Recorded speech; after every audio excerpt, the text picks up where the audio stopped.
So, namaskar, everyone, and we are back once again. Like we come with a new writer or a critic discussing on books every Sunday evening. So, this is going to happen until our Chakati Bahas resumes at Martin Chautari, and we're just waiting for being back with you all physically present among the readers and writers. In our virtual discussions today, we have got Dr. Barbara Nimri Aziz. She is the author of the book that is recently published, and it is named as Yog Maya and Durga Devi, Rebel Women of Nepal. So, about the author, I would like to introduce Dr. Barbara Nimri Aziz. She is the Canadian-American anthropologist, journalist, and a writer. So, this book is her sixth book, and it is a sequel to Heir to a Silent Song, Two Rebel Women of Nepal, which was published in 2001. Now, we've shared about who these rebel women were. So they were Yog Maya, Nyopane, and Durga Devi, as the book, the title of the book itself suggests. Today, Dr. Aziz will be talking to us in four different sections. In one of the sections, we are also planning to show you all few clips from the book, few clips of the photographs that are inside the book itself. Well, talking about this book, it reflects a lifetime travel and research of Dr. Aziz across the several continents. And, the first time when she wrote, it was in the 1980s, and now, in the 2021, she's come up with the sequel once again. So Yog Maya and Durga Devi, as we all know, they were frontliners, or they were women who forayed into the world that is ruled by patriarchal construct to a large extent.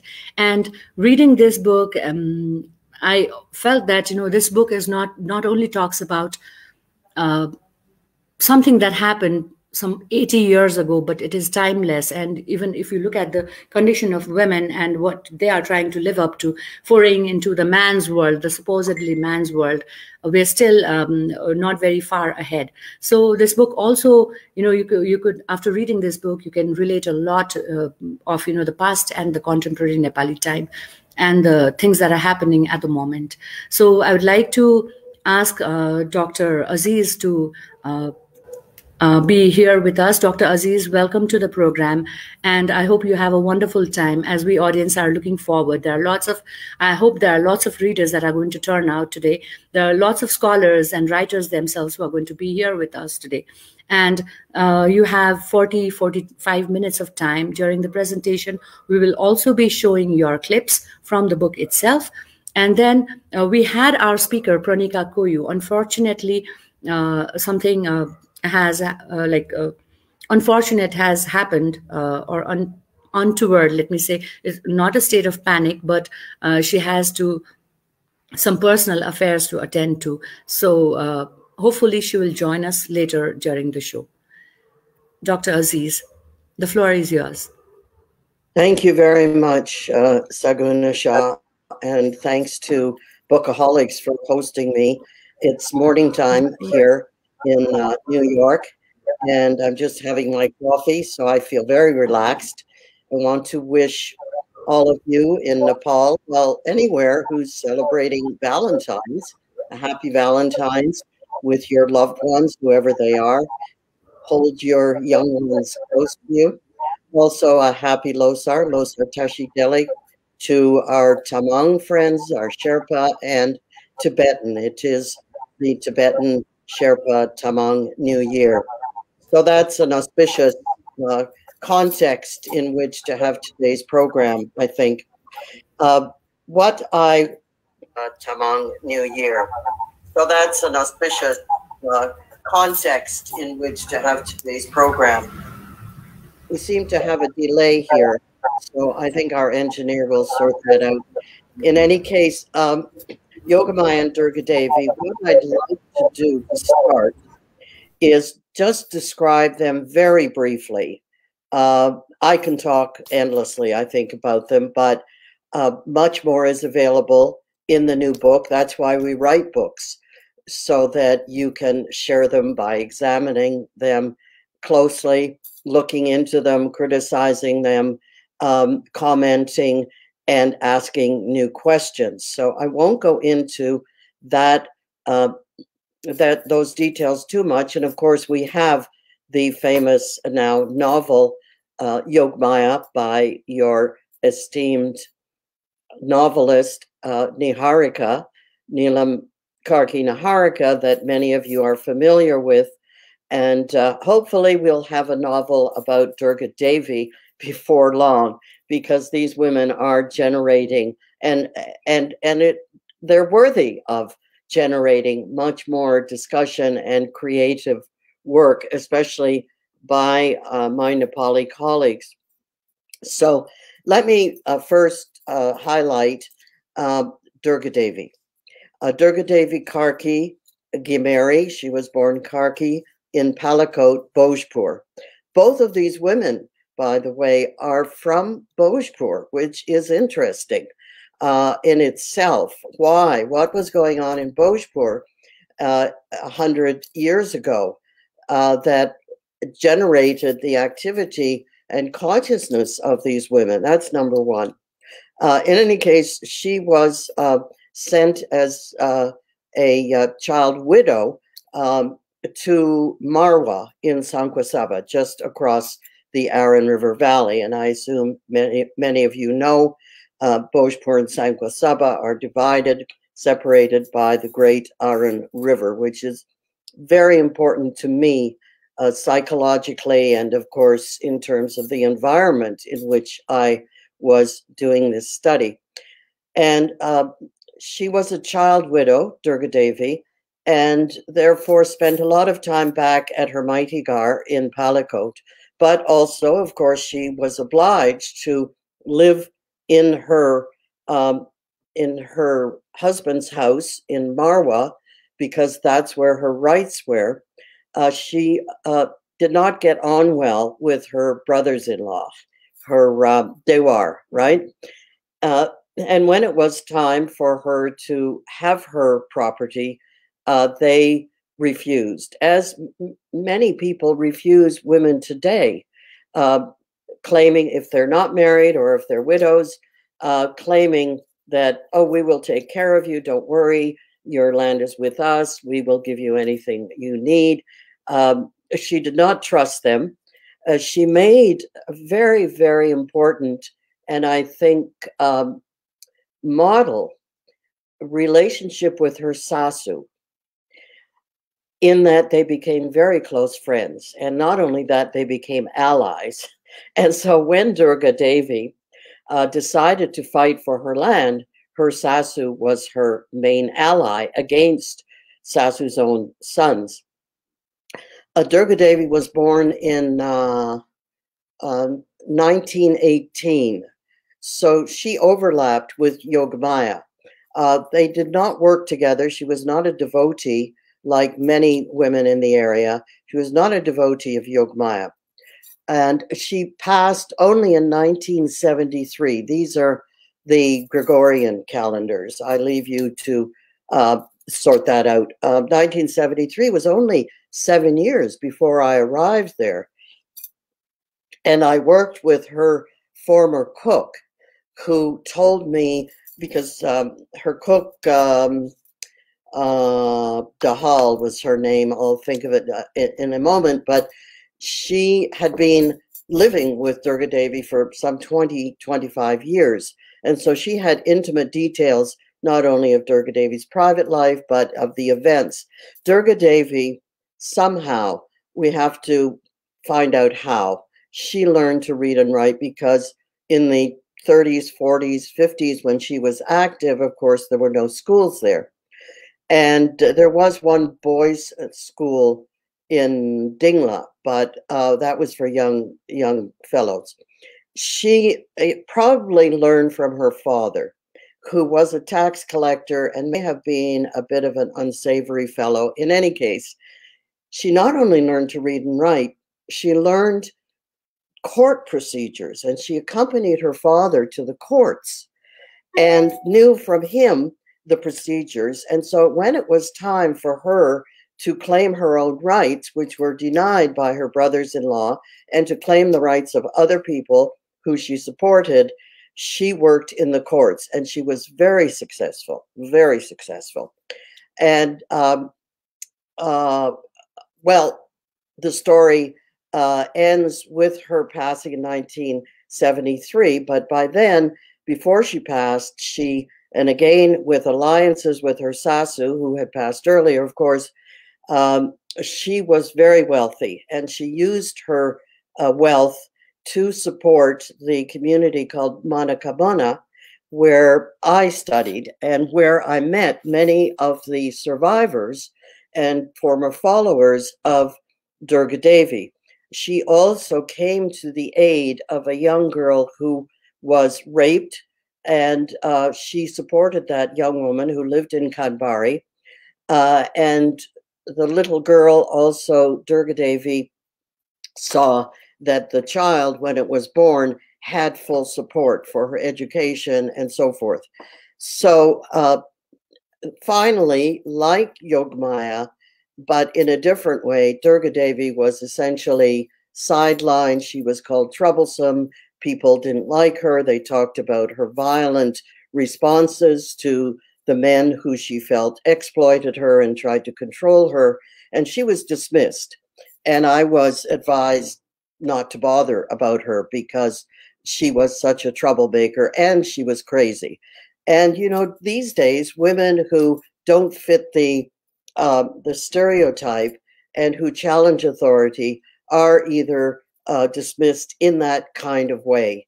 They're not credible. And so she was essentially not forgotten, but she was not given the status and acknowledgement that I feel she deserves. And in this book, I spend a great deal more time discussing Durga Devi. Now, to quickly move on to Yogamaya, about which so much more is known. Yogamaya was born in 1867 or 1868, and she passed, of course, she was a martyr and passed in 1940.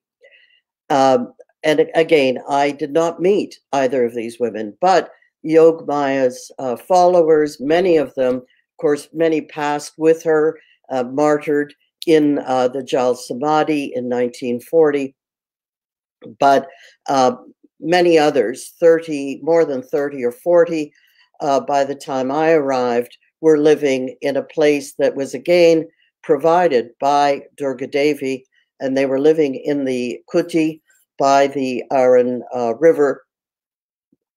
And it was through them that I learned about her, and they were secretly reciting the famous Yogbani. And on my second visit, my first visit was in 1980, I came back there and in 1981, and I was gifted the collection of Sarvata Yogbani, so that the recordings I made in the previous year, I now had many of them printed. These were printed in 1940. I think it was in Kalimpong. If not Kalimpong, then in Darjeeling. And so I had and these were all, again, secret. This was, again, the time of the dictatorship, the monarchy. Of course, Yogamaya was working. Her campaign was during the Rana period, when, again, a dictatorship where no opposition to the authority. First of all, of course, the rulers was permitted, no opposition to local authorities, no questioning, no protests of any kind. So she undertook that, which of course was very, very dangerous. But being Brahmin, she had to a degree some you could say moral protection, I suppose. I think they would have gotten rid of her and some of her followers if she had not been of the Baun caste. So Durga Devi, I think many of you know about. She was also a poet. I mean, these Sarvata Yogbani are her creations. and they're quite extraordinary. And we might read one or two of them a little later to give you a sense. By the way, the new book and my first book, Heir to a Silent Song, they both contain the full text that I obtained. Again, it was given to me secretly in 1980, and we published it in 2001. But meanwhile, I showed it, I shared it with Nepalis, and they were blown over, we could say, by the quality of her work. And these Yogbani were sung, and they energized the followers, but also they were piercing attacks against the authorities, the patriarchy, the monarchy, and the priesthood. And one of the reasons I was determined to include it in this book, and my publisher also agreed, is because we want to share that with you, the Nepali public, as far as we can, and others who want to study literature, and so that you can look at it. You can look at them, examine them, think about them, and even use them today. Some of them are very, very poignant today in the struggle that goes on, not just by women for justice, but by everyone. And let me just speak for a moment about the structure of the book. I've already referred to the last 60 or so pages, which are the reproduced Sarvata Yogbani. And there is the close to original chapter on Yogamaya. In the course of my discovery of her, my dialogue with the people at the Manakamana Kuti, I want to give you the feeling of how I step by step learned about her. And the same with the chapter on Durga Devi. It's edited slightly. Also, both are edited to take into account the things that I have learned more recently, the work by other, particularly almost exclusively Nepali scholars, who I would say by 2004, 5, 8, started to look into only, I'm sorry, I say only because I do want others to help learn more, to help us learn more about Durga Devi. So the two chapters, which are biographies of the women, are edited again to take into account more recent research, and also they're like what do you call present time, where I am in Manakamona with these women and I am speaking to them, and I want to give you that flavor. Also, the book includes 3 short chapters. One is with a man I call Manu, who is a porter. And I, of course, those days I arrived in Nepal in 1969 and spent 10 years working with Sherpas and Tibetans in Solu. And of course, in those days, we walked. Everybody walked. I did not have to carry a big load, but farmers did. And I create out of all of the characters, all of the, especially men I met on the trails who were hauling goods from Dankuta, from Barabise, from the roadheads up into the hills.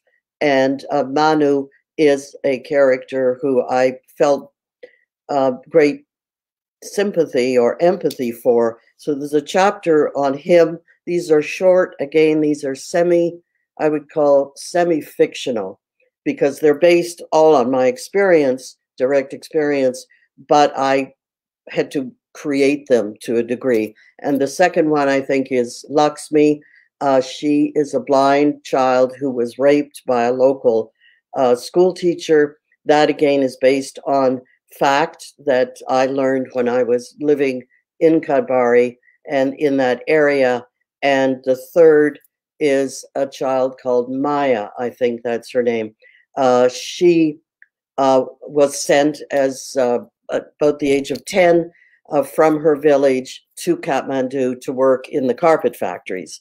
And so those three portraits give you the personalities of many, many Nepalis who I knew. And I wanted, again, I kept those because many people do not understand the conditions, I guess we would say, conditions and feelings, sentiments of young Nepalis in the 1980s and earlier. Of course, I was there throughout the 70s.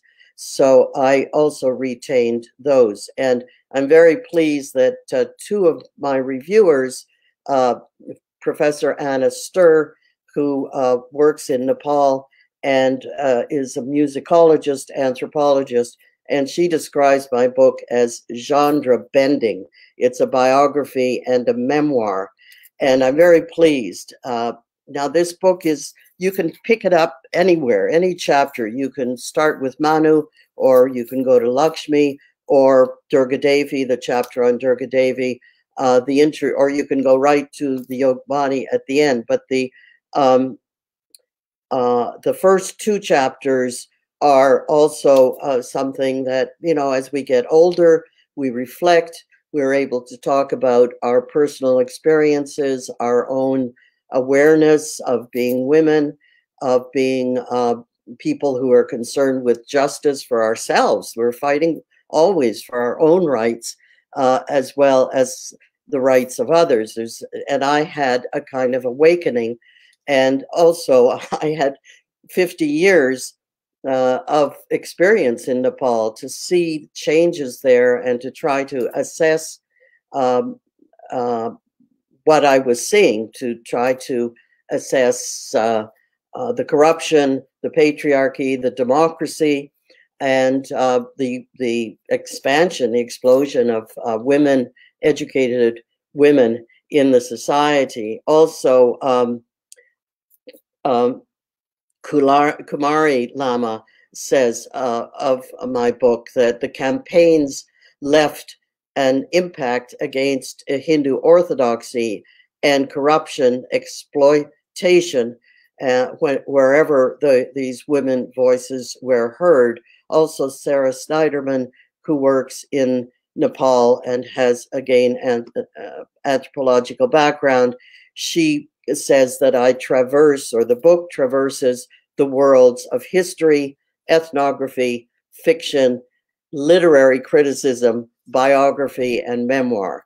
I consider that a compliment.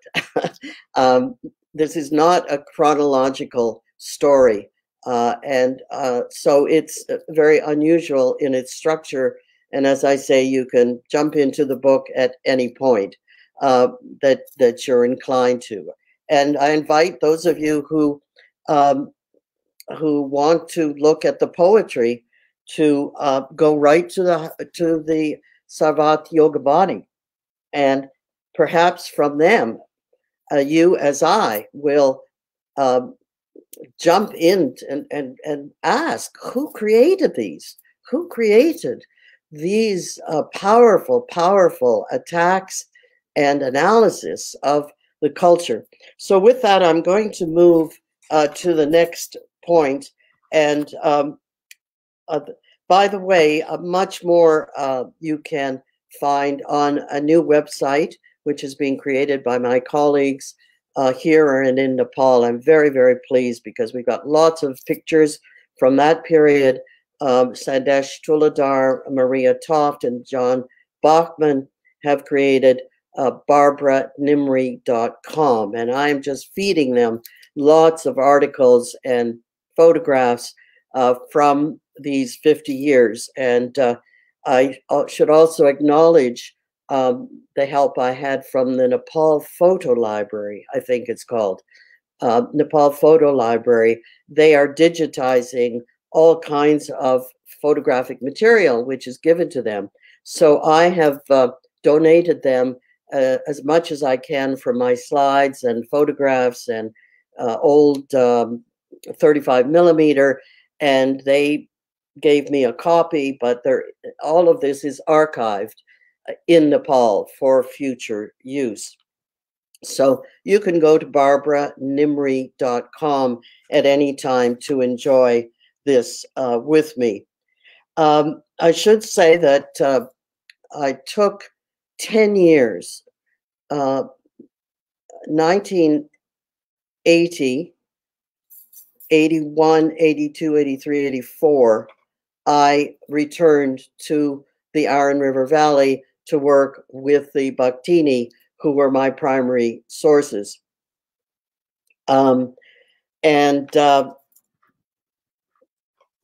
knew I had to write a biography. I couldn't use social science to describe Yogamaya and Durga Devi's lives.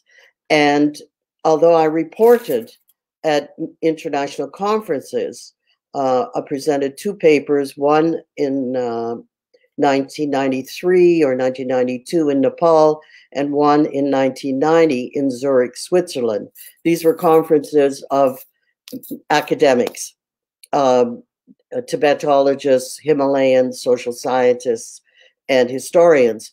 And I still had to work on the biographies. Now, social scientists and development officers do not write we're not trained to write biographies. We don't have the literary tools, and we'll come back to this literary issue later.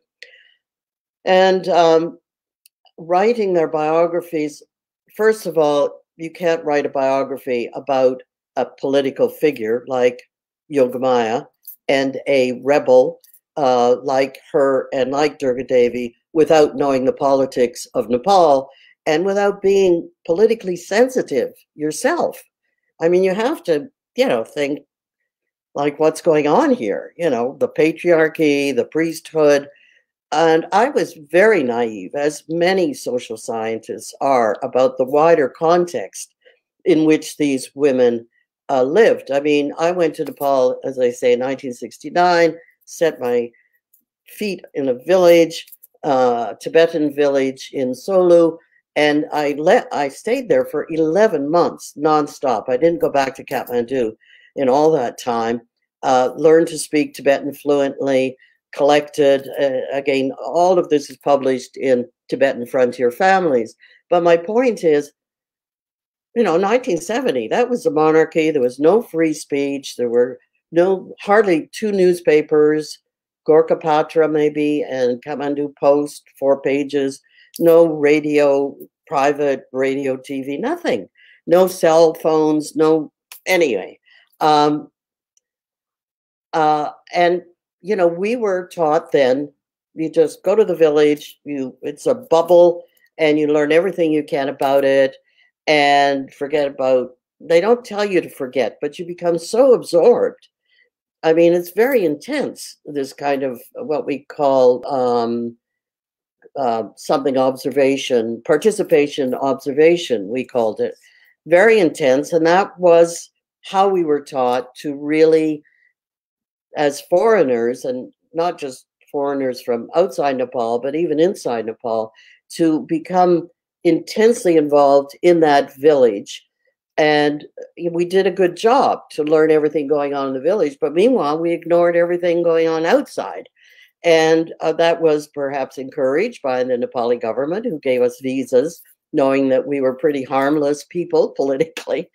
And so at a certain point, I wanted to write about these women, but I knew it had to be biography, historical biography, and I wasn't equipped. I just say that to explain why it took me 10 years to write the first book. In the meantime, Tibet opened to foreign researchers. So 1985, I actually went into Tibet itself. I went into the part of Tibet just on the north side of Everest called Dingri. Again, I had done a historical ethnography using Tibetan refugees in Solu. And so now I was able to go into Tibet itself, and that was very exciting for me. And there may be some pictures from that, which we'll see later, but they are also on my webpage.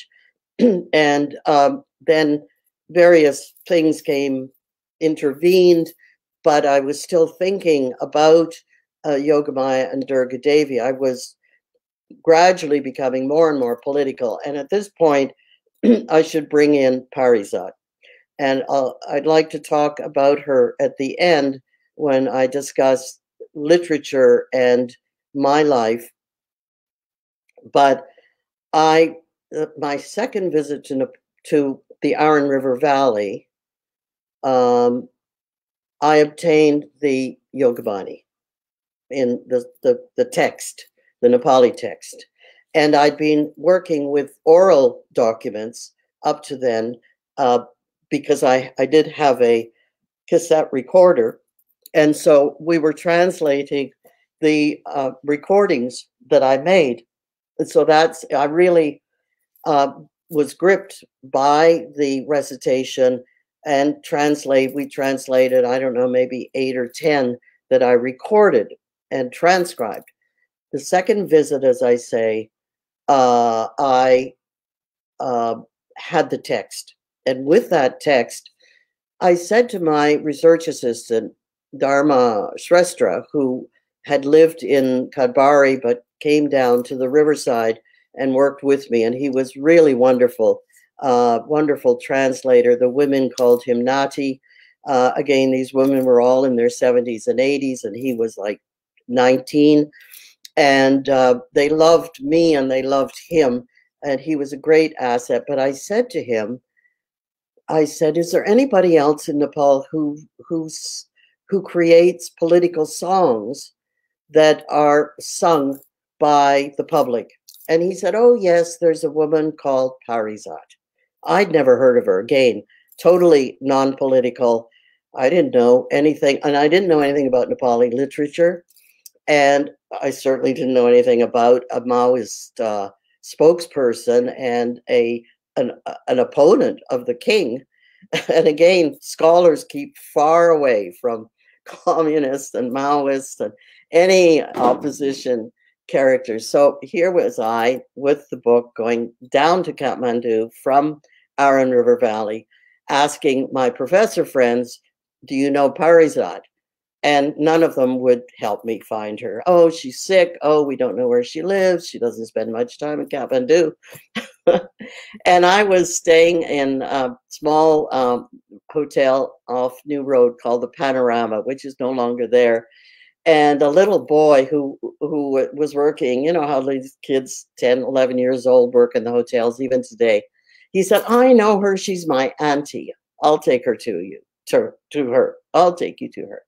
So he took me to her. She was living in Mepi.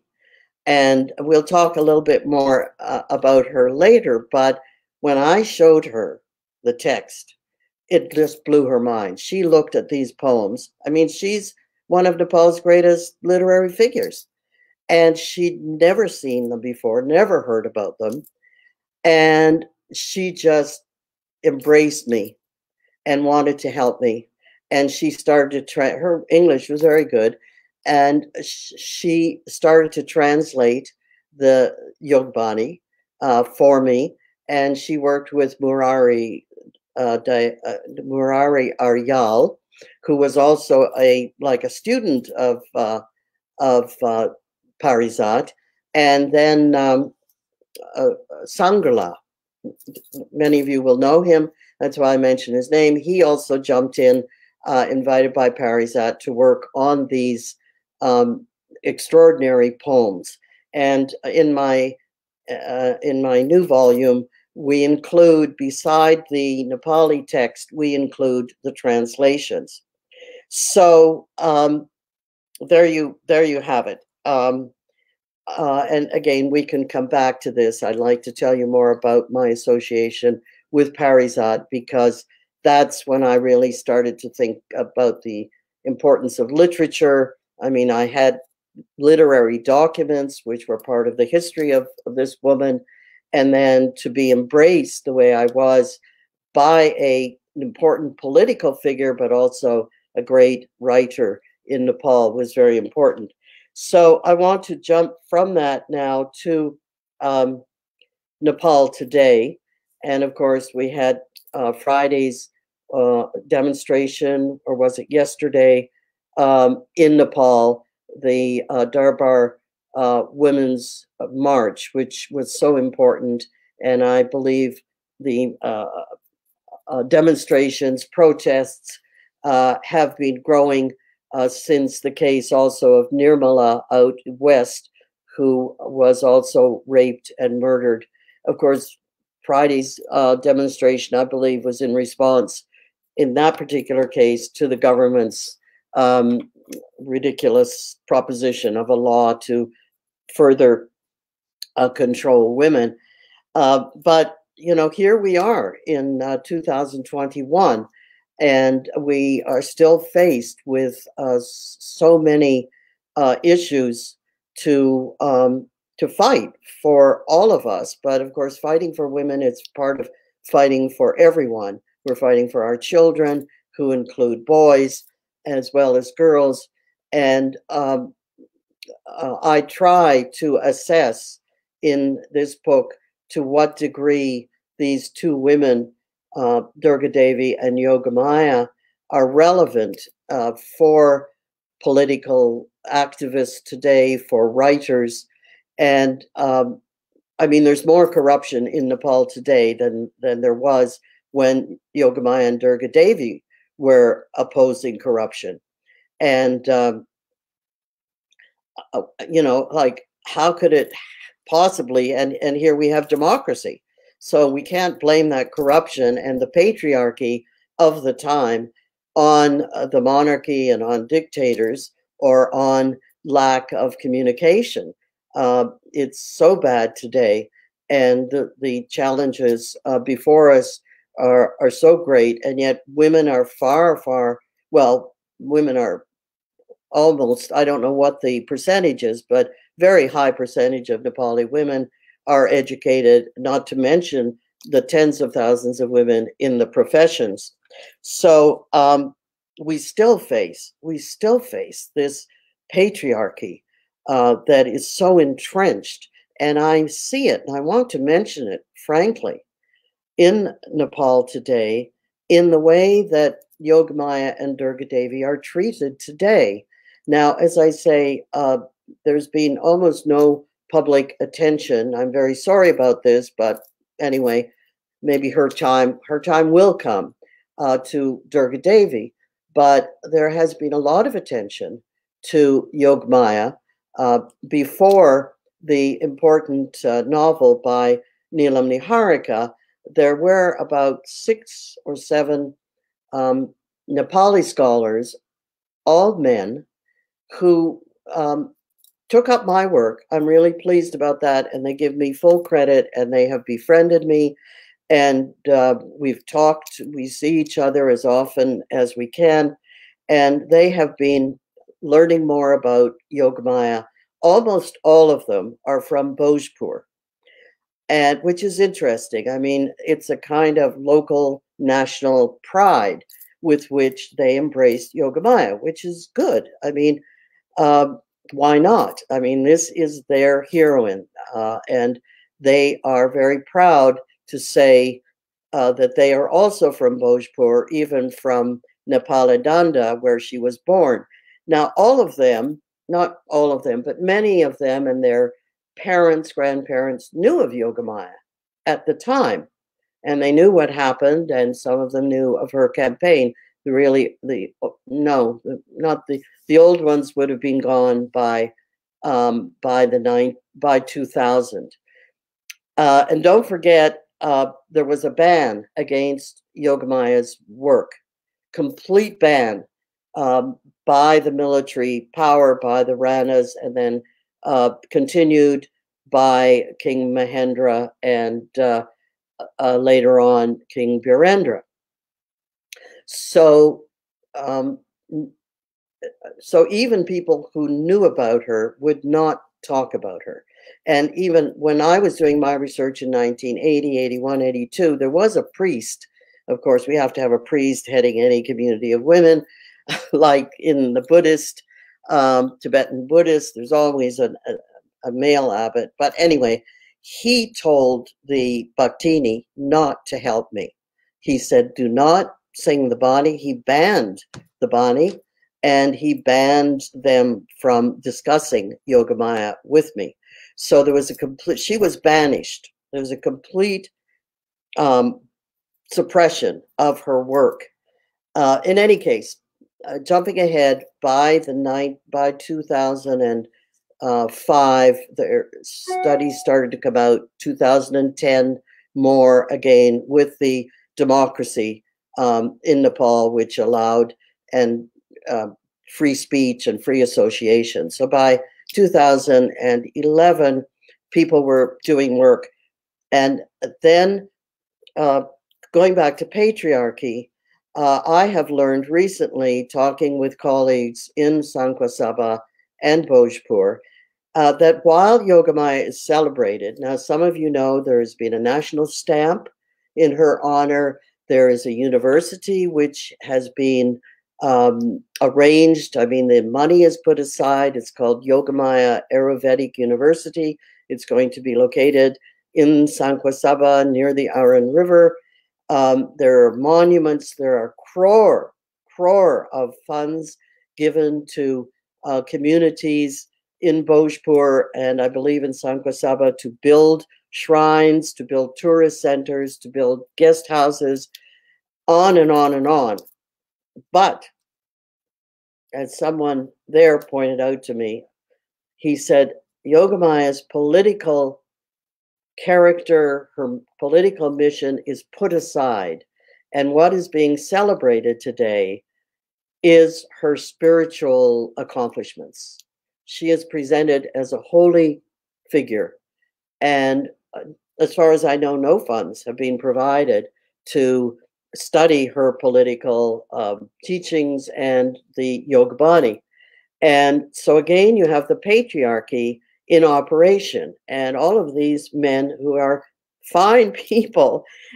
There is a system of patriarchy which is supporting the establishment of monuments to Yogamaya, but is eliminating and suppressing her political mission. Even the new university, as my colleague Ramesh Dungal pointed out, Professor Dungal, there is no arrangement that this university highlight gender studies, women's issues, justice, social history.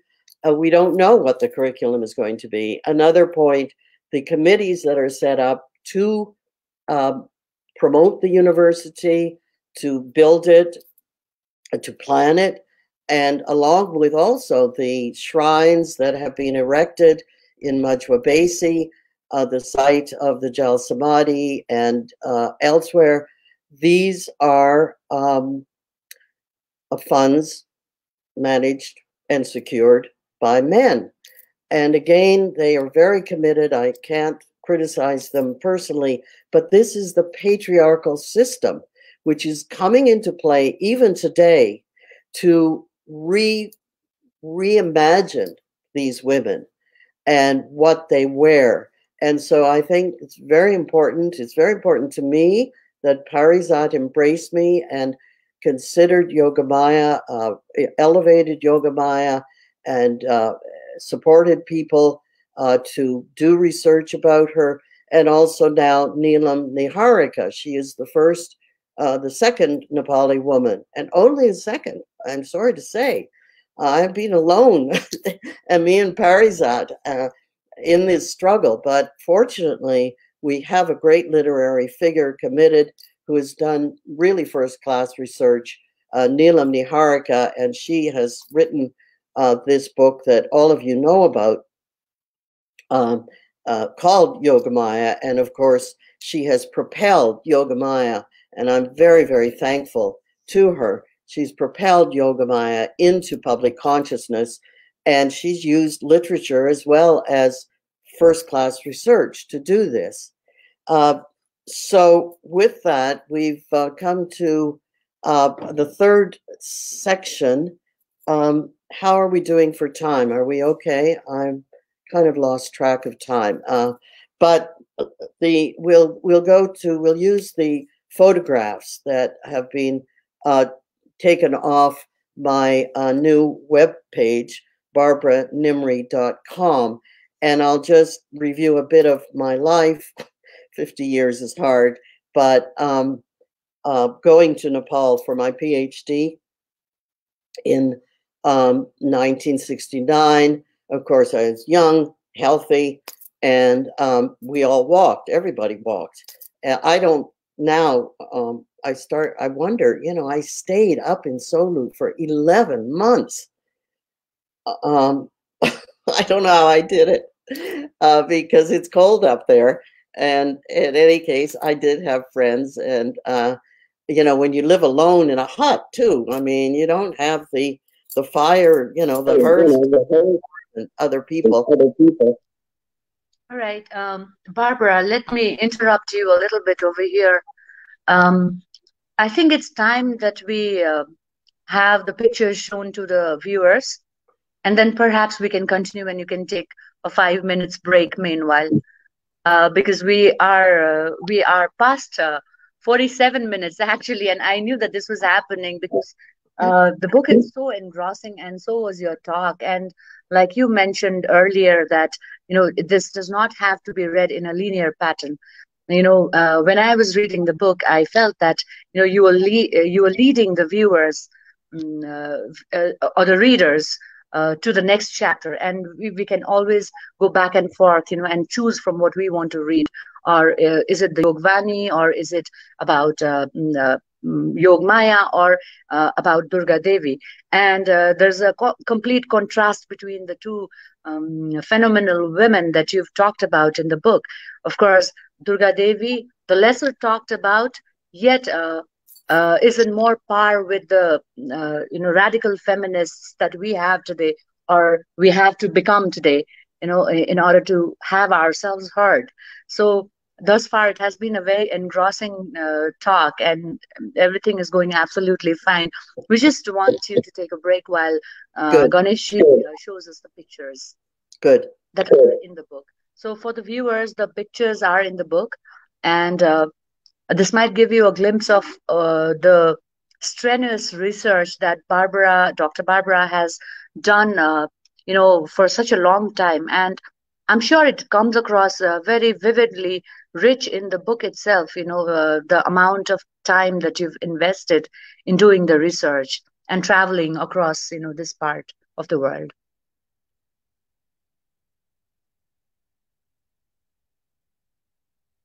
Ganesh Bhai.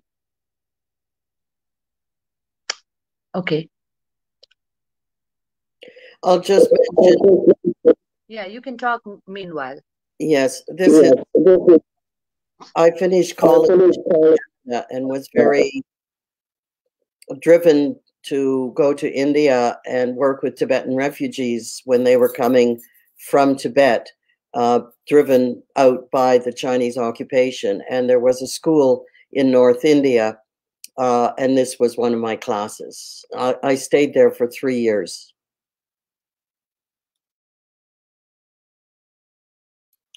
This was 1969.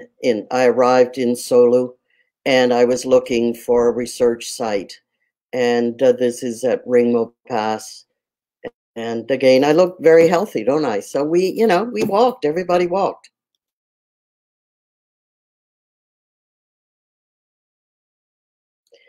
I realized only recently, when I was writing this book, that one of the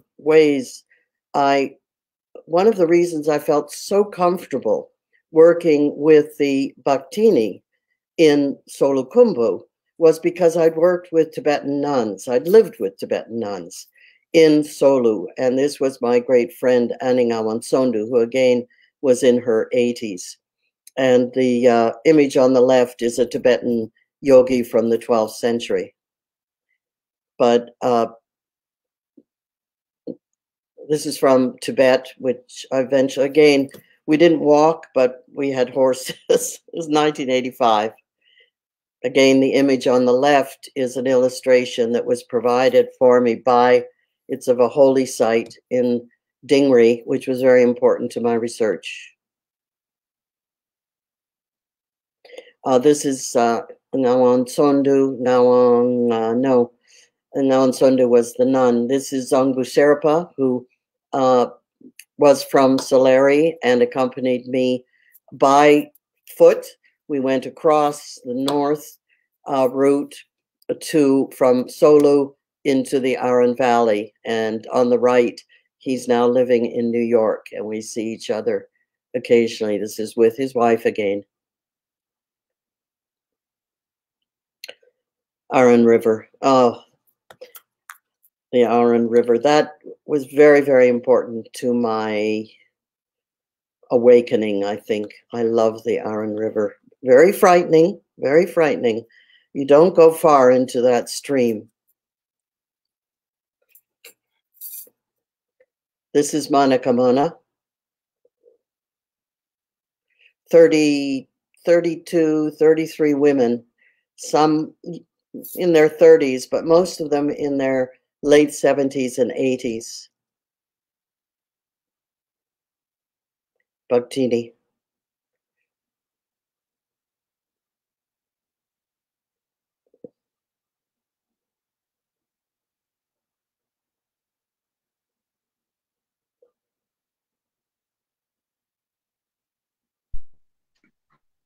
These women look very engrossed into, maybe what they were sharing.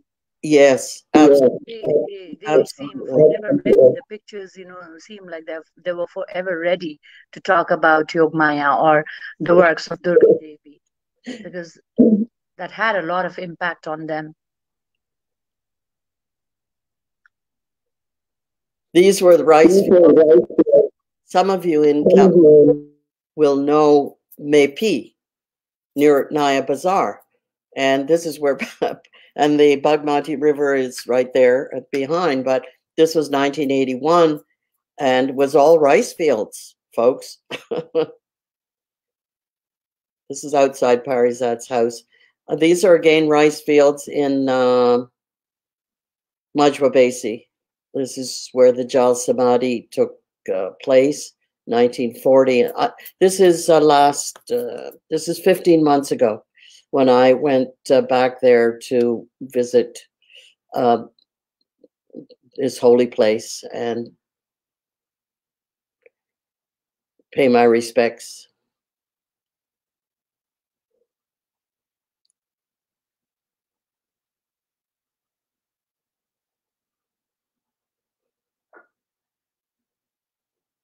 This is my home here up in upstate New York. I wanted to live by a river after living on the, you won't believe this, but it's true.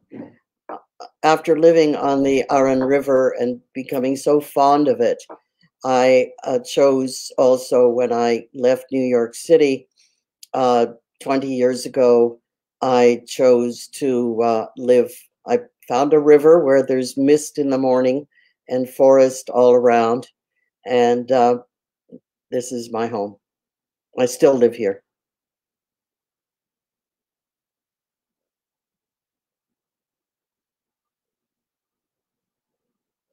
So you can see Nepal is very much a part of my atmosphere.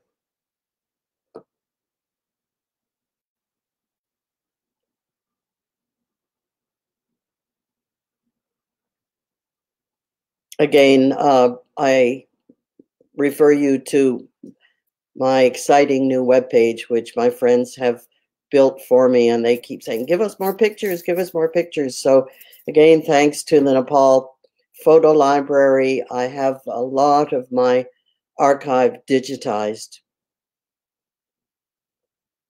So these are available in Nepal for people, but I encourage you to have your own early family portraits digitized by them. And so I can also use them for my own archive here. So go to barbaranimri.com. It's a lot of fun. And then my articles are there, including some translations and other documents that you can enjoy.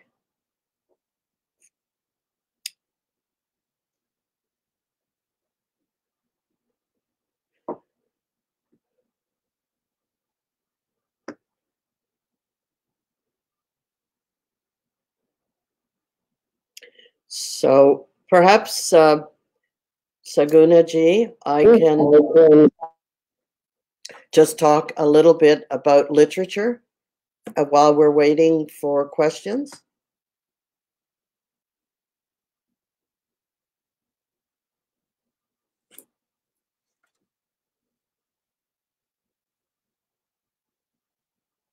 So I'll just, until we get some questions presented to me by Saguna Didi, I'll just talk for a few minutes about social science and literature. I told you how I couldn't write biography as a social scientist. We're not given the tools. We don't read literature in a way that builds our appreciation for our language. And so I had to really learn how to write with feeling and with imagery and put in adjectives and personal pronouns into my writing. And I was, of course, as I told you, very influenced by Parizat, and it's no accident that I was drawn to her as a literary figure and learned also the politics of a writer and the need for writers to address political issues. People are compelled to write often because of something powerful that's happening around them or happened to them personally. Like you see so many memoirs today by women who are extremely honest about their experiences and can bring that out through literature. And Parizat was very important to me. By the way, Parizat did not like anthropologists. Now, again, we're talking about 1980, 81. When I met her, she had seen the kind of ignorance of anthropologists and other social scientists. There were maybe 20 of us visiting Nepal in those days, going to villages across the country. And she did not like our work. She did not approve. Of course, anthropology is a child of imperialism, and Parizat was very much against imperialist structures, and also anthropology to some extent is has a patriarchal bent. And but she embraced me, and somehow, well, she embraced me because of Yogamaya.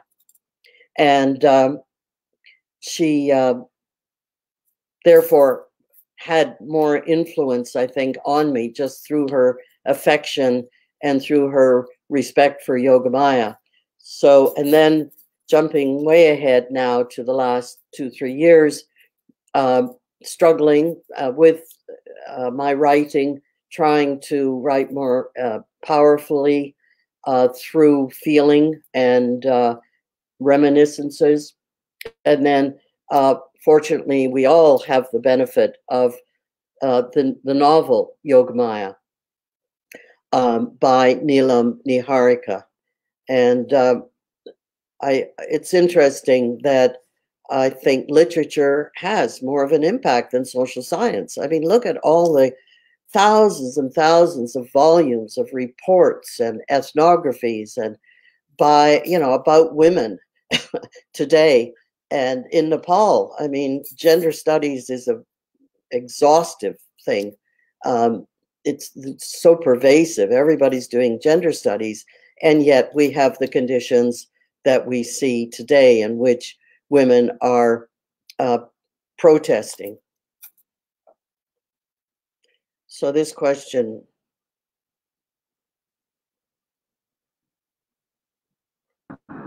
Barbara, we have a question over here. If you are done with the presentation, or you can still continue. We have a question over here. Amrita Lamsal writes, that she's not, I have not read your book yet, but I'm always wondering if Sati Pratha was mandatory, how come Yogmaya and even her daughter were not compelled to die? Other question is, how come her political thoughts were linked or correlated to religious groups?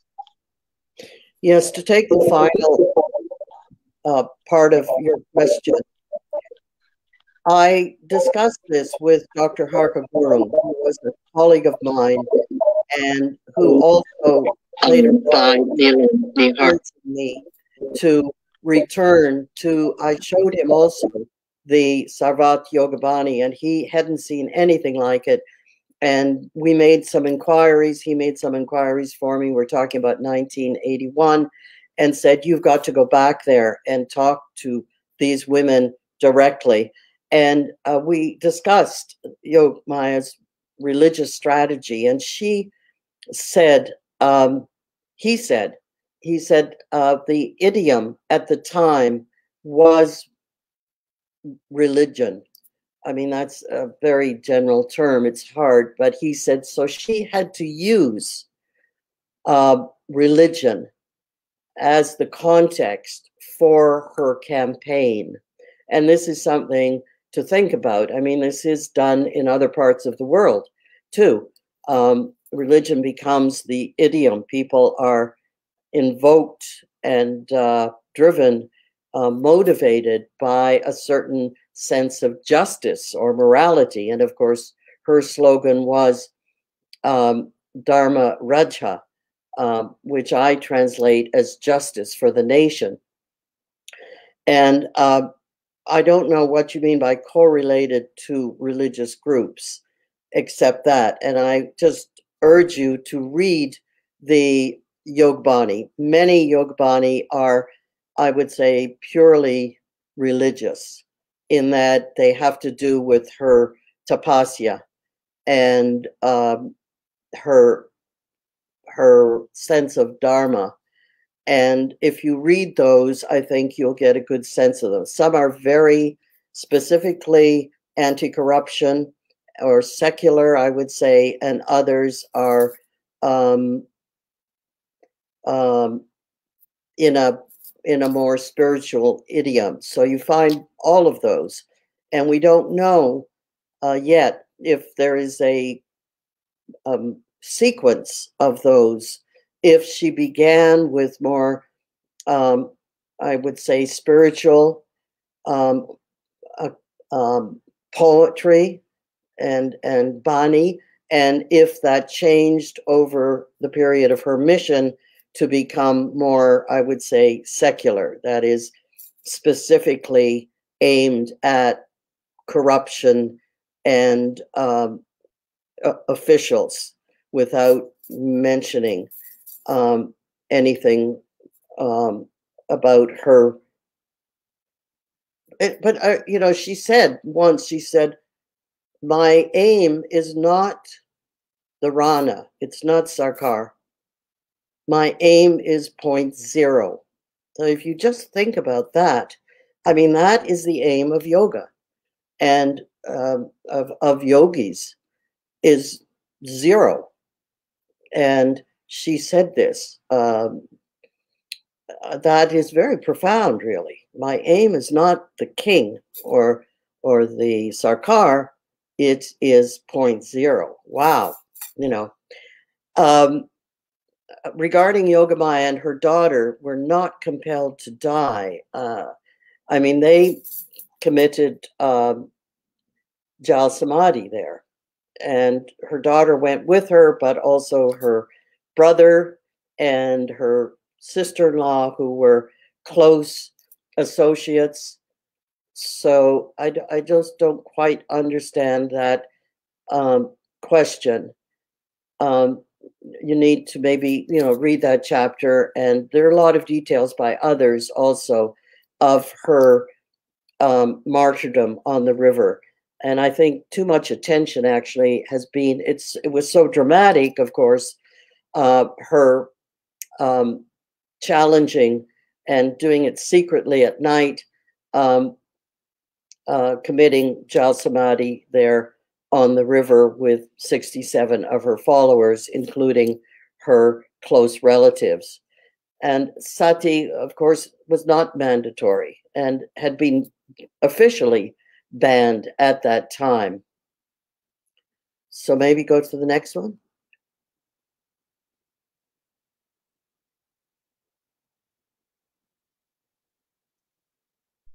I don't think I can interpret Amrita's question because I'm confused with what she is actually asking. But I would like to.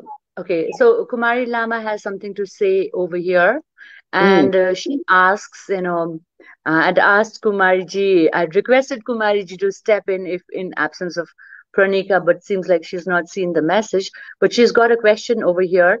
Amidst such strict Brahmanic patriarchal codes, what do you think encouraged Yog Maya to become such resisting personality? Was that easy? Look, no confrontation with any authority is easy, right, Kumari Lama? Look, we can't even confront our brothers. We can't confront our husbands often. We can't confront our fathers.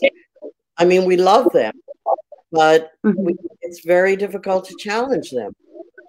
And that we are in this patriarchal system where we're confused. And then when it comes to challenging outside authority, it may be easier, or yes, sometimes it's easier to challenge outside authority than challenge our own brothers or brothers-in-law. I know very highly educated, very international women who try to arrange their own property rights, and brothers resist and prevail.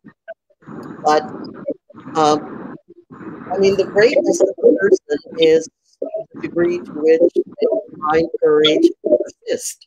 To do something once, to go out for one demonstration with 100 people or 10,000 people is easy. But many of us just pull back, go back to our normal lives. But to persist is what takes immense courage and determination. And then gradually, this is what leadership is. Build a movement. People need leaders, need people to say, go on. People like Arza, who persisted to her last breath. And Yogmaya also, I mean, she spent 20, 30 years, right, confronting the confronting the Rana leadership. Gradually, and she went to Kathmandu, she made appeals, she written appeals, she sent her daughter to Kathmandu to meet one of the Rana leaders, I think brothers, and she had wealthy people, some families came from Kathmandu to join her, and years and years of confrontation. Well, not years of conflict. Yes, I mean she had opposition from local. I mean they didn't want this going on. They called her a prostitute because she was supporting remarriage or marriage by widows, and they gathered around her, and some people formed unions, and she was called a communist. 1920s, 100 years ago, and later on, when I was doing my research, one of the former general who sent his troops to round them up. And I interviewed him in 1981. He said she was a communist, just dismissed. She was a prostitute. So these kinds of public denunciations, any leader has to face. Today, a unpopular leader will be called certain kinds of things. And so she resisted that for 20, 30 years. And we resisted for 5. I mean, you know, these demonstrations pop up in Nepal for 2-3 days. In America, it's the same thing, and then they kind of die away. But out of these demonstrations, out of these protests, you find leaders, you find people, find their voice. Say you found your voice. And like me, when you found your voice, you can't go back. And Marylam, you're a teacher and you're a justice advocate, and I think you're finding your voice, and it's very exciting, and you can't go back. And so people persist.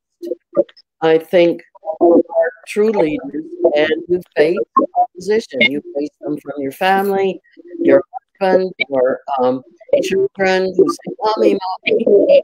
The kids want you home. What are you doing out there in the streets? And of course, you face them from police and from the media. Media is a big factor now.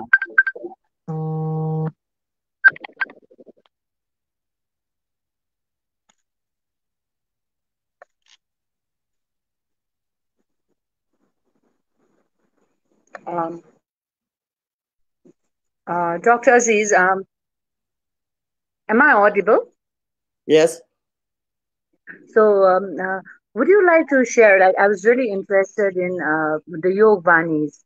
Would you like to read out some of the Yog Vanis that really made sense to you, or that you found more important than the other, or anything as such? Yes, sure. I do not have a copy of my new book. Unfortunately, I have it here. Yes, and so, but the pages, I have the 2001 edition. So I don't know, because of course they are so much more powerful, I believe, in Nepali. And in any case, I will read one that begins, "What swindlers sell as butter."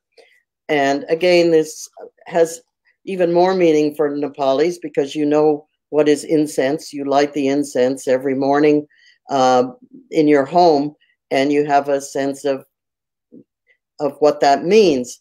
So this begins, "What swindlers sell as butter, others burn for incense, whose odious smell is greed. Corruption, how it stinks." Can you find that? Yeah, yes. I would like to read it out in Nepali for you, Please, for the audience, all right? please. So, केही प्राणीले मक्खन बेचे पटक मिलाए, केही प्राणीले मखान किने त्यो धूप चलाए, धूपको बास्ना छैन एउटा कपट गनाए, लोकको झुटो देवाहरू बिन्ती चढाए. So that is how it is in Nepali. Anything else? Yes, just the next one below that. "What order, with order gone to disorder, I pray for reason to return. This man has paid his debt, so why does the rich man lie?" And this, of course, is directed at corruption. And in the past, so many people, a child would be required to carry the debt of his parent. Can you read that? Yes, of course. थितिदेखि बेथिति ता भएकै छ अहिले, त्यही थिति बिग्रनाले बिन्ती गरे मैले, आगामीले पहिले कर्जा तिरिसकेछ, साहु भन्ने लोभीले ता बाँकी भनेछ. That's beautiful. That's beautiful indeed. Now, before these two, there are two others. I love this one. "Who may that spider be? And how much silk does he hoard? Reflect on this, and you'll have enlightenment."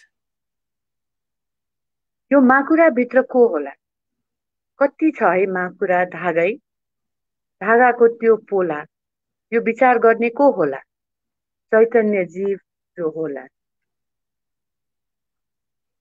And the next one below that, Saguna Didi, though I am a speck. I love the way you call me Saguna Didi.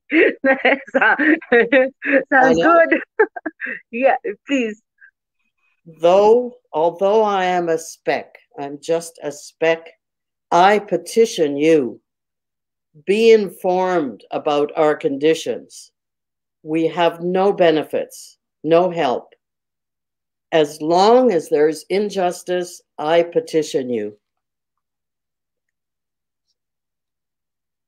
अधम भक्ति हूँ बिन्ती लेख्दछु अधम भक्ति हूँ बिन्ती लेख्दछु तिम्रा लोकको हाल यो देख्दछु बिन्ती गर्दछु हित छ बिन्ती यही तिम्रा लोकमा स्थिति छैन केही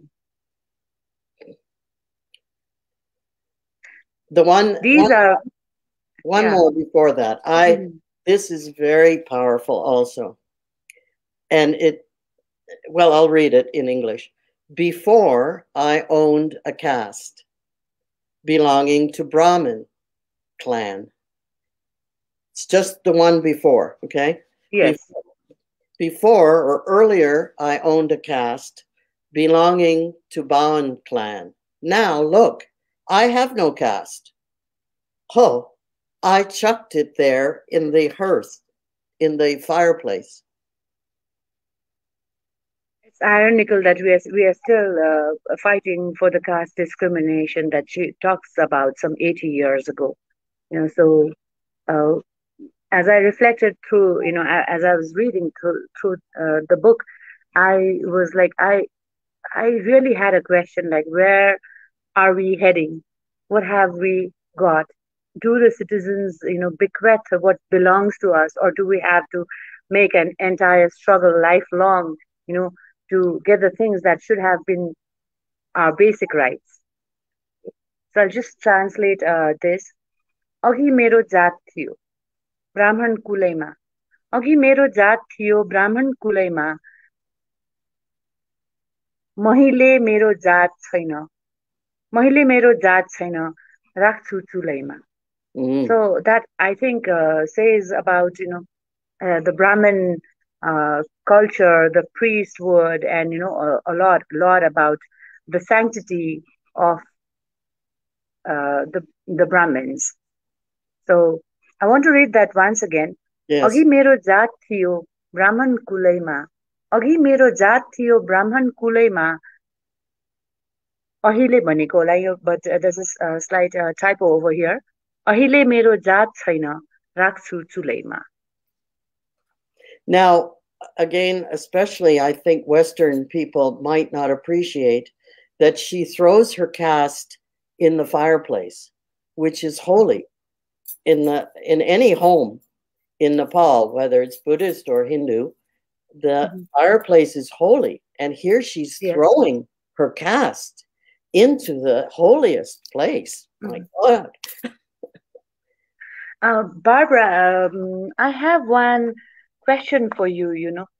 I was really wondering, like, Neelam Karki Niharika has written a lot, and people know of Yogmaya more than that of Durga Devi. So I'm reading out a paragraph from your book, and I have a question for you.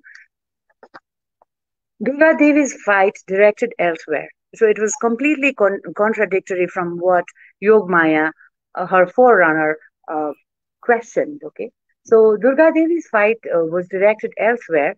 Hers was a campaign to see the law as it existed. For example, rules covering land rights, dowry, rape, and other physical abuse, trickery, and extortion be respected and implemented.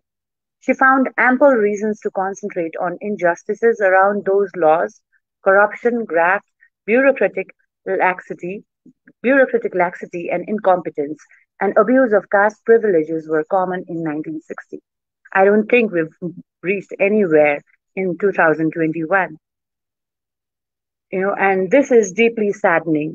How, like, when we question the bureaucracy, when we question the government, when we question the rulers, no matter we are in a democratic, we live in a democratic country right now, but looking at all these things that we need to strive even today, I think this book becomes phenomenal, and whatever Durga Devi, uh, whatever she fought for, is much more. We could relate it to it even today. Can you share a little about it? Like, how did you choose the character? Why Durga Devi? What came across your mind when you chose this character? I didn't choose her. First, she came to All me. right. I didn't Mm-hmm. choose her. Like I didn't choose Yogamaya either. When I started to hear about them, I Mm-hmm. was ready. I was prime. I needed myself. And I write about this. I needed heroes in my own Mm-hmm. life. Mm-hmm. Uh, and I didn't find them in America where I was living or in the university setting. Somehow it happened in Nepal. I was ready. Um, I wasn't aware. I wasn't going around saying, I want a hero. I want some woman to worship. Uh, and that happens to all of us, I think. At a certain point, we meet somebody, we hear a story. And again, it's usually literature. It could be poetry. It could be another woman's memoir. And it touches something in us and awakens us. And so I was compelled. I mean, when I write about this in this book, when Durga Devi was her Dewar tried to get rid of her by marrying her again, and they arranged a marriage for her. And when she heard about it, I mean, she sent this old man who'd come up from Madesh to take her away. She was alerted by her sasu. Her Dewar mother, said, I don't know exactly how she put it, but she alerted Durga Devi. These got this, this old man, they're coming to capture you and marry you. And then Durga Devi was alerted, and I was so excited. I was rooting for Durga Devi. I was just so inspired. And this comes to your issue, and very, very important for all of us, of models. These women were working for their rights and general rights of everyone. They were fighting for justice. And Durga Devi also expanded her work to include men in need. But the stories I got were mainly in the aid of women. But we need heroes from our past. And whether the hero is our mother or our grandmother or a historical figure or someone we read about, we need that. And that adds to our strength. And I feel in Nepal, but here in America, everywhere, when we see how a predecessor, again, it could be our grandmother or an aunt, when a predecessor has accomplished something that we don't believe we can do, to know she did it gives us greater strength. And I think so much of literature today written by women is so powerful that it inspires all of us. It inspires men as well as women, but women across the world. And in Nepal, I see so much new literature by women, whether it's in poetry or whether it's fiction, whether memoir. So many people are writing memoir. And each one of us who does this adds to the sense of who we all are. And telling our stories is not easy. It's not easy. Look at the Me Too movement. I mean, to admit we were abused by a man or even not necessarily even sexually, just humiliated and dismissed for even the Me Too movement here was brought into public attention by these Hollywood stars. I mean, these were women that we all admired. They're celebrities. and yet they were subject to humiliation and abuse. And this is shared by so many. So it's not just, I think there may be even too much attention on the abused.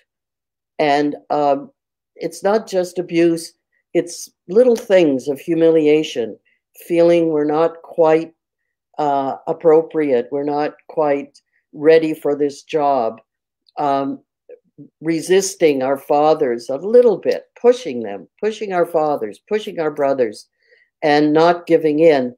Each one of us who does this builds up a sense of power in all of us. We need models. We need models. And this is why I work so hard in all my work. Not to, if you see my writings, I rarely talk about victims.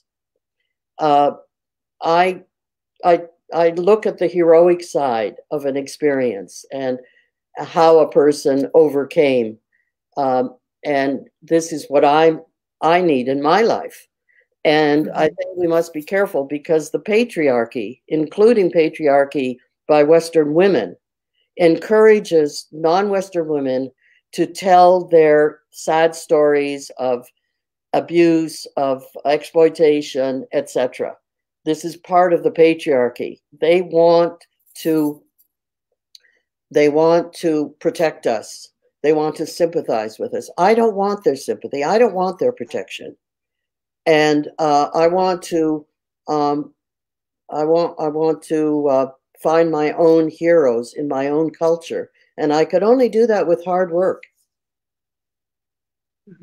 How do you feel about Absolutely that? Right. Absolutely right, Dr. Aziz. Just this morning, I was reading. I was teaching my students, and there's a letter from Martin Luther King Jr. So I was reading his letter, and I found that this was so stern and powerful, and comparing it to the contemporary times. Also, I think we are doing the same thing regarding the memoirs. I've been teaching life writing for some time, and I think that is the best. Learning through these writings, and also, like you said, that you find your courage, you find your voice to speak, and then you want to share some of your own voice. And I think in Nepal, Dr. Archana Thapa, you know her very well. She has started this movement, which has given voice to a lot of women, beginning with her first collection of memoirs and in English, and then her second collection of memoirs, and now a third one, which has got the stories from the queer community as well as the stories of men and women alike. So I think sharing your stories, we try to find the heroes, but then I think in the process,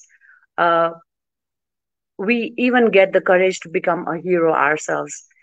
And having said that, there's a question from Santosh Kumar. He writes, I think we'll take, if there is any more questions, we'll take one or two questions and then wrap up the session. Santosh asks, this is a very intriguing, multifaceted discussion. Kudos. I was just wondering, how would you interpret Yogmaya's psyche that prompted her to put her in the path to adopt an ideology which would be outright radical for those times and society in Nepal? Okay. Should I repeat the question? No, I have it in front of me. There's one more question. He asked, what was your PhD dissertation on? Yes. I just refer you to my webpage, Santosh.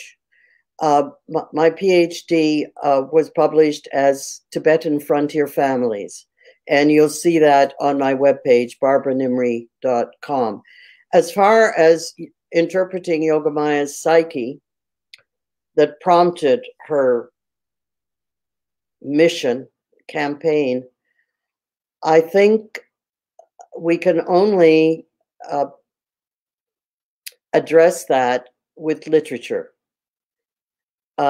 because going into her psyche is takes imagination, and there you have the important work of Neelam Niharika. I think she moves in that direction, and she can because she is a novelist, but she's a historical novelist, and she did a lot of research before that writing. So I would advise you to go there. I mean, you can ask that question. I mean, I think we can all discuss it. Why not? Why not have a discussion about this? What lies behind a woman or a man to move in a very dangerous way? Not just in those times, as we're even today. We may have a democracy, but look who's leading the country, and how do we handle that? And if an individual woman comes up as the leader of a protest or a writer, you can also ask her, what is your psyche that leads you? And I think it's fair enough, to go back to historical figures like Neelam Niharika has done, and try to put ourselves into their psyche, which is all we can do, and live through them and let them. We know what they did. We may not know their psyche, but let's use our imagination, and something will come out of that. Thank you, Dr. Barbara. I also should not forget Amrita Lamsal Didi's Hajurama Ko Katha, because that also chronicles the tales of the women who are lesser known, but Yeah. who have their stories to say. So I think I should not forget her book as well. Apart from Yog Maya and Durga Devi, you also have contemporary stories to tell. Like you have Manu, you have Maya, the little weaver girl. You have Manu, the basket carrier. So I think, and you have talked, as I read, you've talked a lot about uh, the foreign employment issues, the caste discrimination issues, the political issues in your book. So I think we are towards the end of the session. It's 1 hour and 33 minutes to be precise. And we've covered various facets of your book. Like you've mentioned, your style is very unique because you've not followed a linear chronological pattern, or you've not even juxtaposed stories as such, but you've led the readers throughout the process of writing. You've led the readers talking about these phenomenal women. And not only that, what I also loved is the women who, the flat characters, as I would like to put them in terms of writing a novel, the flat characters are the women who are telling you the story during your research. I think those women also need to be, considered as remarkable women because they were very excited telling you the stories and all. Yes. So I think these are also the unsung heroes who are there in your book, and they've also become phenomenal. Uh, so I wish you all the best, Dr. Aziz. Thank you so much for being with us here today. And I'm sure a lot of people who could not join the live will again go through the session once again. We'll have a recording of it in YouTube bOOkaholics channel. And this book is available, uh, fortunately for us, for who belong to this part of the world, this book is available at Mandala Book Point. So you all can go and have your copies over there, hardcover, as well as this version is available. And thank you so very much for uh, sending me this book, Dr. Aziz, because this is for someone who is more inclined towards nonfiction, reading memoirs, reading life writing, for that kind of a reader, this was amazing read. And I'm yet to finish after the epilogue, I'm yet to finish the book. But like you said, I don't feel like I missed many things. And it's really a matter of, uh, pride that you belonging to the other part of the world has found Nepal so intriguing. And thank you for telling our stories to the world. Thank you so much. Thank you very much, Saguna Didi. One final comment. I'm sorry, I think the book is too expensive. And if you go to Mandala to get a copy, ask him for a reduction. It should be well below the list price. I do not get any royalties for this book, and I would like to see it reprinted again in a lower price. Also, finally, on a positive note, also the picture, the cover, is by a colleague, a poet, and an artist. Her name is Atel Adnan, and you can refer to her on my webpage, Atel Adnan, a great painter and poet. And then the foreword to the book is by Neelam Niharika, who I thank again, and she has introduced me to bOOkaholics. Yeah, and thank you, Neelam ji, for having Barbara connected with us. It was wonderful of you to take the initiative. It had been long that you'd been talking about Dr. Barbara, and finally we have her here. So, handful of thanks, for introducing Barbara to us. Thank you so much. With that, we end. Namaste. Thank you very much.